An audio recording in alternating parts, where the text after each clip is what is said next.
bila sebut bak api, bak tanah, keluar satu soalan lagi. Soalan yang tadilah. Dia kata, di mana logiknya di akhirat besok Allah nak hukum iblis yang diciptakan daripada api untuk dihumban dalam neraka. Api dengan api. Iblis tu dah api, masuk dalam api neraka. Seolah-olah bagi dia, iblis rasa tak sakit lah. Tapi bila kita jawab kronologi lama orang tua-tua, bagi penumbuk kan. Bagi penumbuk, pipi ni dijadikan daripada tanah. Kita pun tangan daripada tanah. Tanah tumbuk tanah, rasa apa? Rasa sakit. Bila kita bagi kronologi lama, dia balas balik. Kalau tuan-tuan ada jawapan, tolong jawab kat saya. Dia kata, kalaulah api dengan api rasa sakit, tanah dengan tanah rasa sakit, pasal apa Allah hukum manusia dengan api, bukan dengan tanah? Tolong jawab kalau ada jawapan. Pasal apa? Biarlah jin tu api, masuk dalam api neraka. Kenapa manusia buat tanah, kena dalam api neraka juga? Pasal apa tak hukum dengan tanah? Memang dia fikir logik, dan kita pun nak jawapan yang logik. Ada jawapan yang logik tak? Ada jawapan yang logik tak? Banyak tanyaan malam ni dah. Tak apalah. Maksudnya memang orang ni, kita pakai ayat Quran, dia tak pakai dah. Adik dia tak pakai dah. Dia main otak je. Masalahnya, api ke tanah, tak payah tunggu akhirat. Api ke tanah main diterterai atas bumi ni lagi. Hang nak suruh aku cucung api rokok ke, ambil batu seketui, tak atas kepala. Nak amanah. Dah dua-dua tu rasa sakit ke tak? Dua-dua tu rasa sakit. Marilah apa pun kalau dia berbentuk hukuman, tak perlu pertikaikan lagi. Tak perlu pertikaikan lagi. Macam orang yang mati, tak payah persoalkan apa beza mati kena tikam, apa beza mati kena pacung, apa beza mati kena gantung, apa beza mati kena penggal. Hakikatnya nak pergi kepada mati. Hakikatnya seksa tu.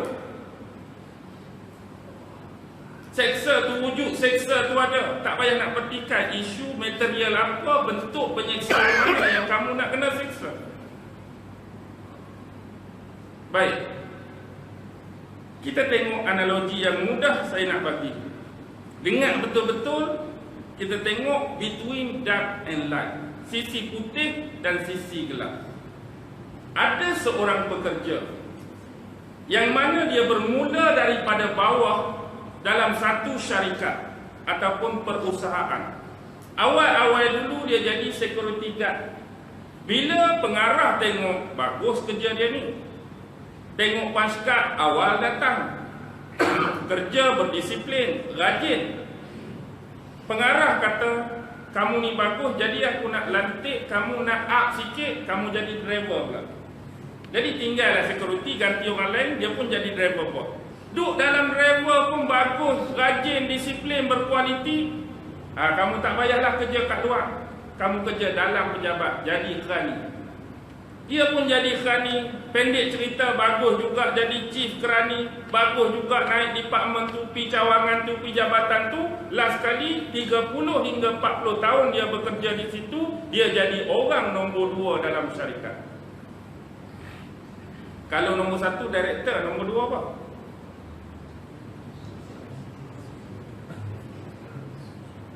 Ikutlah managing director ke apa, saya tak kerti hal tu. Tapi tuan-tuan fahamlah, senang, orang nombor 2 hak yang berkuasa di sini. Jadi tiba-tiba satu hari mari director. Bila mari director, dia bawa seorang budak lelaki yang baru berusia 15 tahun sekali dengan dia. Dan dia sebut kepada yang nombor 2 tadi, hari ni aku minta kamu lepaskan jawatan dan kedudukan kamu. Kamu kena bagi jawatan tu dekat budak umur 15 tahun, aku bawa. Gambaran yang paling mudah dari sisi kemanusiaan, rasional atau tidak rasional, untuk orang hak nombor 2 tadi bangkang bos dia. Berbaloi tak? Rasional. Pasal apa ni bos? Apa kelebihan yang dipunyai oleh budak ni? Baru umur berapa? 15 tahun. Saya dah 40 tahun kerja, tak campur umur betul. Kalau budak ni saya suruh ejen nama, belum tentu lagi ejen nama sendiri pun betul. Apatah lagi nak menguruskan pemasaran, menguruskan perniagaan, berurusan dengan klien dan pelanggan kita, berurusan dengan tender tu tender ni, syarikat tu syarikat ni, firma tu firma ni.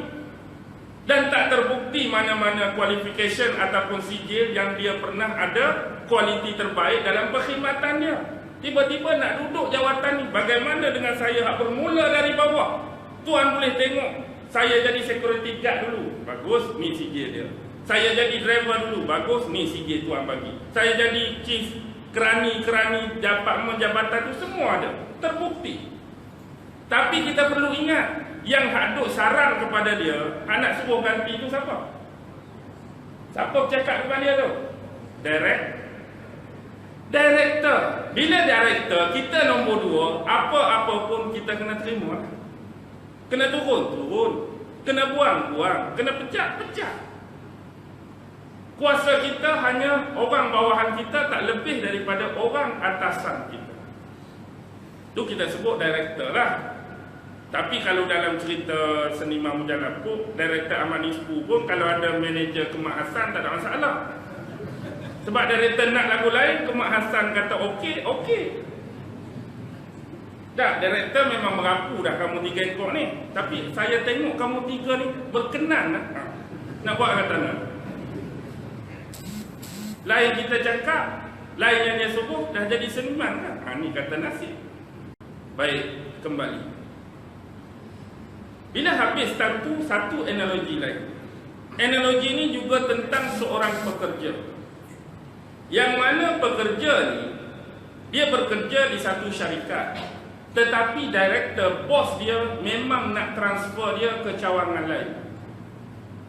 Dah di-emailkan, dah diedarkan pemberitahuan kepada setiap cawangan bahawa akan ada seorang pekerja daripada main kita akan ditransfer ke tempat sekian-sekian. Contohlah, pusat kita di Malaysia, kita akan ditransfer ke China. Tapi tuan diri kita ni tak tahu pun kita nak kena transfer. Orang lain tahu semua dah, ada seorang nak akan ditransfer. Tapi tak tahu bila. Kita pun kebetulan pergi lewat kerja hari tu 5 minit, tak pernah lewat pun. Hari tu lewat 5 minit, bos kata, pukul berapa sekarang? 8:05 minit. Sepatut kamu masuk paskat 8. Sebab kamu dah melakukan kesalahan, saya nak hukum kamu. Jadi tanya, apa hukuman yang bos nak kenakan? Kamu akan ditransfer ke China. Berbaloi atau tidak untuk berhujah dengan bos kerana sebab lewat 5 minit hari itu, sebelum ni tak pernah untuk ditukar. Berbaloi ke tak berbaloi? Berbaloi lah. Apa ni bos? Cuba bos tengok rekod paskat saya. Kumpul semua, tengok. Semua okey. Dah 15 tahun kerja, semua okey. Tiba-tiba hari ni, sehari, tu pun 5 minit, bukan setengah jam. Takkanlah sebab ni ditransfer. Dari sisi kemanusiaan berbaloi untuk berhujah atas sebab lewat nak pergi transfer sampai ke China. Tapi apapun sama juga macam tadi. Ada depan nak suruh tu siapa? Director, bos. Baik, faham tak? Analogi pertama, Iblis or Adam. Analogi pertama, Iblis. Analogi kedua, Adam. Baik. Dalam rangkuman analogi ini, sekurang-kurang ada 3 benda persamaan antara Adam dengan Iblis. Ada 3 benda persamaan antara Adam dengan Iblis. Yang pertama, dua-dua sama ada Adam atau Iblis pernah menerima kemuliaan dan penghormatan daripada Allah. Ini kena akui. Maksudnya sebelum Iblis membangkang, dia banyak menerima kemuliaan dan penghormatan daripada Allah. Sampaikan malaikat-malaikat yang berada di sisi Iblis pada waktu tersebut pun memuji-muji dan menyanjungi Iblis. Allah bagi kehormatan dari sudut itu. Sampailah tahap dia menjadi salah seorang penjaga pintu syurga. Baik, dari sudut Adam, dia diberi penghormatan dan kemuliaan dari sudut Allah mengajarkan kepada dia ilmu-ilmu segala nama tadi. Wa 'allama Adam al-asma'a kullaha, sehingga layak untuk dia disujudi oleh para malaikat bila Allah memerintahkan demikian. Persamaan yang kedua, ni pun kita tak boleh nafi, dua-dua pernah melakukan kesilapan dan kesalahan. Kesalahan iblis ialah kerana mengingkari perintah sujud pada Adam. Kesalahan Adam kerana tersilap termakan buah khuldi. Betul ke buah tu nama khuldi? Sebab dalam Quran dia sebut apa? Syajaratul khuldi. Syajarah, pokok khuldi. Kalau sebut pokok khuldi, automatik dah orang kita pokok, dia kata dah pokok pun nama khuldi, mestilah buah nama khuldi. Walaupun Allah tak cerita buah tu nama apa, dia sebut pokok khuld. Macam hari ni kalau kita kata pokok durian, automatik takkan buah daripada pokok tu kita panggil rambutan dah. Ni pokok apa ni? Pokok durian. Pak jatuh, pergi kutik-kutik, hang makan apa tu? Buah rambutan. Dah automatik bila orang sebut pokok durian, buah pun durian lah. Mungkin itulah keterkaitan orang sebut tentang buah khuldi. Baik. Bila sebut buah khuldi dan kalimah syajarah dalam Quran banyak. Bila Allah cerita tentang khuldi pun dia sebut syajarah. Pokok-pokok biasa pun dia sebut syajarah. Dan pokok antara makanan ahli-ahli neraka pun dia sebut syajarah. Syajarah apa? Syajarah zakum. Tapi ada benda yang membezakan syajarah zakum dengan syajarah-syajarah yang lain.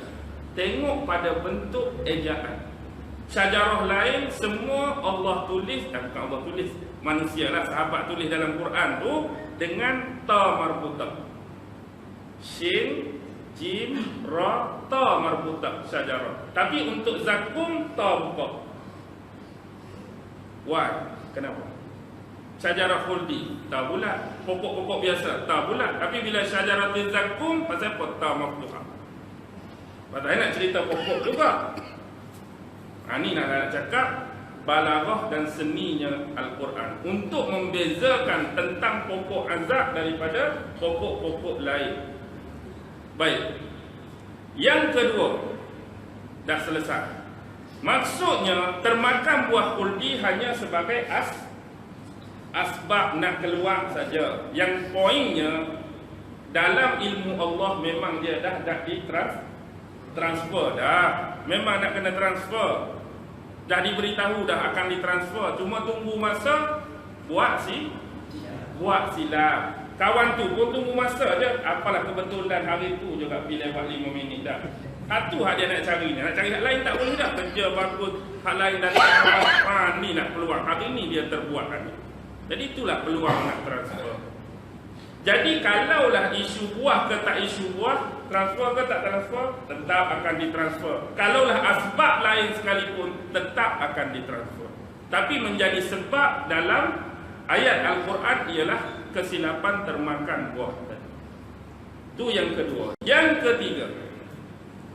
ketiga, kalau kita tengok dua-dua dari sudut berhak atau tak berhak untuk mengemukakan alasan pengingkaran. Macam Allah suruh iblis sujud pada Nabi Adam. Berhak atau tak berhak dia nak bangkang? Kan kita dah cerita alasan-alasan dia tadi. Dia mengemukakan alasan dan reason dia. Betul, dia ada alasan. Tetapi dia perlu faham siapa hak dia duk cakap depan dia tu? Allah. Satu lagi yang memerintahkan dia sujud tu siapa? Malaikat lain ke Allah? Allah juga. Bila dia tahu tentang hakikat ketuhanan Allah dari sudut arahan dan perintah, tak perlu lagi sebarang alasan. Tapi dia kemukakan juga sebab dia merasakan itu berbaloi untuk dia. Sebab sudah ada aba wastakbar. Sebab sifat sombong dan takabur memang senantiasa akan menutupi kebenaran. Orang yang sombong, orang yang takabur memang susah nak dimasuki kebenaran. Payah orang nak cerita benda elok kat dia. Payah orang nak cerita benda baik kat dia. Sebab dia selalu menolak. Sekiranya kita ada sifat takabur, ada sifat sombong. Adam Adam juga berhak. Adam juga berhak. Takkanlah satu ni pun nak kena. Tapi Adam tak kata lagu kita. Adam menerima hukuman Tuhan dengan bertaubat, dan iblis menerima hukuman Tuhan dengan keluhan. Dia menerima dengan keluhan, malah dia mencabar. Sekiranya Allah memberi penguasaan dia ke atas Bani Adam, dia akan berusaha untuk menyesatkan dan menyelewengkan anak-anak cucu Adam sampai hari kiamat. Maksudnya tak puas hati lagi dia tu. Maksudnya dia dilaknat, dia dimarah, dia dimurka kerana Nabi Adam. Tak puas hati juga. Kalau kita kata Adam masih stay di syurga, dia seorang kena berbaloi lah untuk tak puas hati sangat-sangat ni. Dua-dua buat salah. Aku kena, hak tu tak kena. Ni dua-dua kena turun. Tapi antara penyebab dia keluar, dia sabitkan dengan Adam. Masalahnya Adam dia balas dengan taubat. Selalu doa yang selalu kita baca, Rabbana zalamna anfusana wa illam taghfir lana wa tarhamna lanakunanna minal khasirin. Sesuai untuk dibaca lepas sembahyang ke, jadi kami bacaan biasa atau di mana-mana tempat bila kita rasa berdosa dan bersalah pada Allah, bacalah doa. Bertaubat. Sebab Adam dia punya rasa dekatnya kepada Allah lebih bertambah selepas berlaku peristiwa tersebut. Lepas dia buat dosa. Begitulah dengan hakikat kejadian manusia hari ini. Bila dia rasa bersalah, bila dia rasa stres, bila dia rasa tersekan, bila dia rasa tersepit, bila dia rasa nak kembali kepada Allah, walaupun dulu pun Allah ada, lani pun Allah ada, tapi dia rasa Allah tu dekat bila dia buat salah. Macam kita lah, rasa ketergantungan pada Allah makin dekat, makin rapat bila kita ada buat salah. Tapi bila lagu ni rasa tak salah ni, dia jadi lagu lain. Kalau orang tanya Allah ada. Tapi dia punya rasa kedekatan, rasa kehampiran tu bila manusia itu berdosa dan bersalah pada Allah, dan dia nak kembali semula pada Allah. Baik, analogi ni mudah nak faham. Jadi di sinilah permulaannya between dark and light. Sisi gelap, sisi cahaya. Apapun janji iblis ini, pasti dia akan tunaikan kembali kepada basic tajuk. Dia nak tukar rupa balik apa yang telah berlaku kepada bangsa yang sama dengan dia.